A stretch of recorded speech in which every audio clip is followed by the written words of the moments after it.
bag. Y'all, I know a lot of people are feeling the crunch. Wages have yet to match the cost of living. And more I talk to people, whether it's clients that I service, whether it's friends and family, strangers on social media, my colleagues, family members, everybody is talking about how hard it is becoming and has gotten. And for many people, it's always been difficult, and that's what's so sad, is for many people, the cost of living has always been sky high in comparison to their wages. And, speaking on a personal level, I'm always talking about it, It is what it is. Our wages and salaries do not reflect the cost of living at all. It just doesn't make sense. And what gets me about capitalism, and this is why I've been saying it for years, in my opinion, capitalism is slavery with a C. And the harsh reality is that capitalism, in my opinion, is imploding on itself. Because again, capitalism requires people to be consumers and materialistic, to constantly buying things to keep things going, right? But here's the problem. How are people supposed to buy stuff when we can't afford to buy stuff? I mean, literally, the federal minimum wage is still $7.25 an hour. 14 years ago was the last time they increased it, in July of 2009. That was literally my junior year, summer going into senior year. And that was the last time they increased the federal minimum wage, 14 years ago. So when you look at that, everything has gone up. I just got off the phone with a client who was paying $1,300 a month for rent. So I don't even make $1,300 every 2 weeks. So, and again, more and more places are requiring that you prove that you earn 3 times the rent. And my question to that is, how is anybody gonna earn 3 times the rent when none of us are being paid that?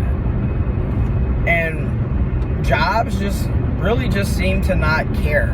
Once again, they're more concerned about the CEO getting a bonus, even though they're already being overpaid. Let's be real. So they're getting bonuses, and they gotta, they want their stockholders to get paid. Everybody at the very top is getting paid. Meanwhile, all of us at the bottom, who's doing all of the work, who's basically creating the revenue, we don't get any of that money. And here it is, I work at a nonprofit, all right?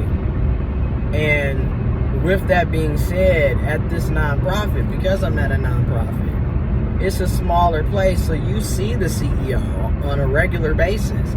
And again, it's like our CEO is completely oblivious to the struggles of everybody. And it's sad, because how are you the CEO of a nonprofit that's supposed to be promoting economic stability within the marginalized community, while at the same time paying employees poverty pay? How is that promoting economic stability? How is that promoting economic freedom? It's not. And this is also a person who pretty much gave themselves a $50,000 increase over the past 5 years. And then here it is, we didn't get raises last year, and I don't know if we're getting raises this year. And then even if we get a raise, I was told, 2 months ago or so, 2-3 months ago, that it would be like a 5% raise, so $2,000 extra, which is like $166 a month extra before taxes and deductions. After taxes and deductions, it's just,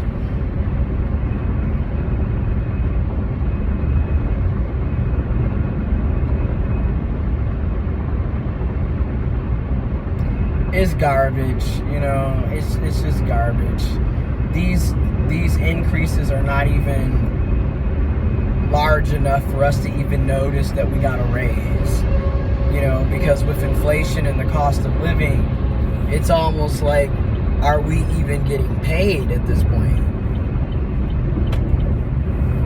Because we're basically just like, a lot of us, we can't even tell that we got raises. You know what I'm saying? Like, we can't even tell because we're paid that low. And then, like, the raises are so small that they're just like, who's going to be able to tell that they're getting an extra $166 a month after taxes and deductions?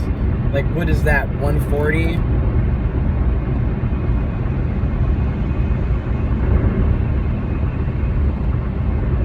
It's garbage. There's no other way to put it. It's absolute garbage. And then let's talk about these bills. Like, every single month, I feel like, in my opinion, bills should be every other month. I mean, my God, we haven't even finished a 30-day cycle and you're already sending us a bill for the next month. You know, we're not even getting a full 30 days half the time. So what I'm about to do is cut back. I'm going to cut back on the internet package that I have through Xfinity, and I'm also cutting back on my cell phone plan that I have with Verizon. I already was canceling member subscriptions to save additional income. I've already done that. So now I'm just straight up hacking at the plans, because it's just to the point where, like, it is what it is. I don't have extra money to be constantly churning out miles, for something take else. exit 60A on the left to merge onto I-96 east toward Detroit. I just don't have it, you know, so I'm cutting back more. Mind you, we already not living like, arguably a lot of our quality of life is just piss poor, because all we're doing is working and paying bills and going into debt. And then we can't afford to do anything. Like, again, the last time I went on a real vacation was basically 5 years ago. It's already been half a decade.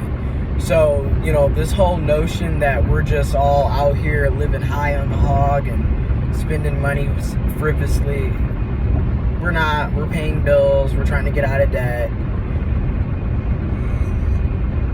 You know.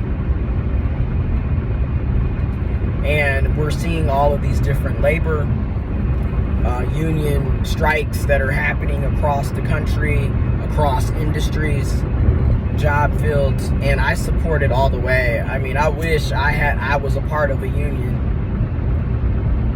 because I'd be out here.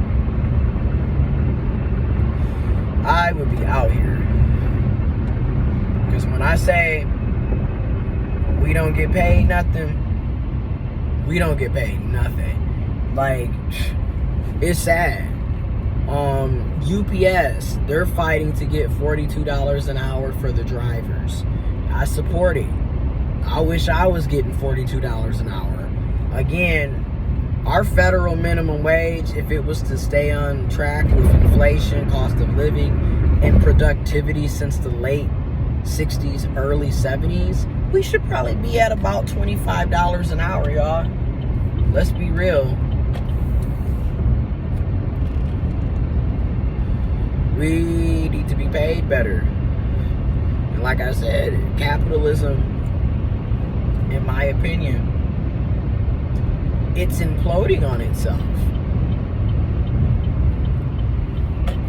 I mean, we are watching it implode on itself. Because once again, and I'm going to keep saying it, prices keep going up.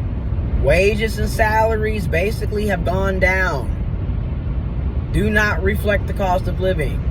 How are people supposed to buy homes if they can't afford homes? How are people supposed to buy materials and be consumers if they can't afford to go shopping?